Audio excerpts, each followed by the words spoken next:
ನಾನಿವತ್ತು sweet corn rice ಮಾಡ್ತಾಯಿದ್ದೀನಿ. ಇದಕ್ಕೆ ಬೇಕಾಗುವಂಥ ಸಾಮಗ್ರಿಗಳು: ಕರಿಬೇವಿನ ಸೊಪ್ಪು, ಹಸಿಮೆಣಸಿನ್ಕಾಯಿ, ಈರುಳ್ಳಿ, ಸ್ವೀಟ್ ಕಾರ್ನ್. ಇದನ್ನು ಬೇಯಿಸಿ ಇಟ್ಕೊಂಡಿದ್ದೀನಿ.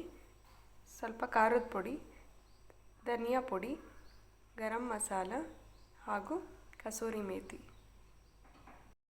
ನಾನಿಲ್ಲಿ ಒಂದು ಪ್ಯಾನ್ಗೆ ಆಯಿಲ್ ಹಾಕ್ತಾಯಿದ್ದೀನಿ. ಇದಕ್ಕೆ ನಾನೀಗ ಸ್ವಲ್ಪ ಜೀರಿಗೆ ಹಾಕ್ತಾಯಿದ್ದೀನಿ.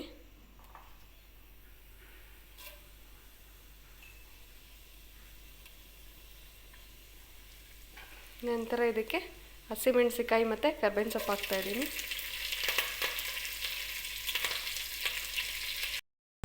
ಈಗ ಇದಕ್ಕೆ ನಾನು ಈರುಳ್ಳಿ ಹಾಕ್ತಾಯಿದ್ದೀನಿ.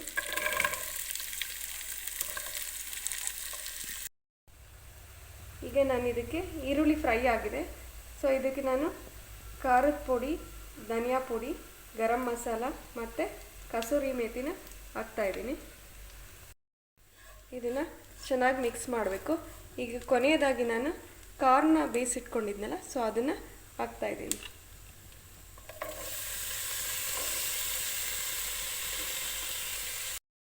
ಈಗ ರುಚಿಗೆ ತಕ್ಕಷ್ಟು ಉಪ್ಪನ್ನು ಹಾಕ್ತಾಯಿದ್ದೀನಿ.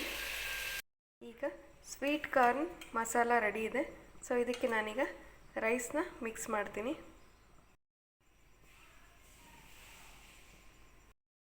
ಇದಕ್ಕೆ ನಾನು ಕೊನೆಯದಾಗಿ ಲೆಮನ್ ಹಾಕ್ತಾಯಿದ್ದೀನಿ. ಹಾಗೆ ಸ್ವಲ್ಪ ಕೊತ್ತಂಬರಿ ಸೊಪ್ಪು ಹಾಕ್ತಾಯಿದ್ದೀನಿ. ಈಗ ಸ್ವೀಟ್ ಕಾರ್ನ್ ರೈಸ್ ರೆಡಿಯಾಗಿದೆ. ಸೊ ಇದೇ ರೀತಿ ರೆಸಿಪಿಗಳು ಬೇಕು ಅಂದರೆ ನನ್ನ ಚಾನಲ್ನ ಲೈಕ್ ಮಾಡಿ, ಶೇರ್ ಮಾಡಿ, ಸಬ್ಸ್ಕ್ರೈಬ್ ಮಾಡಿ. Thank you for watching.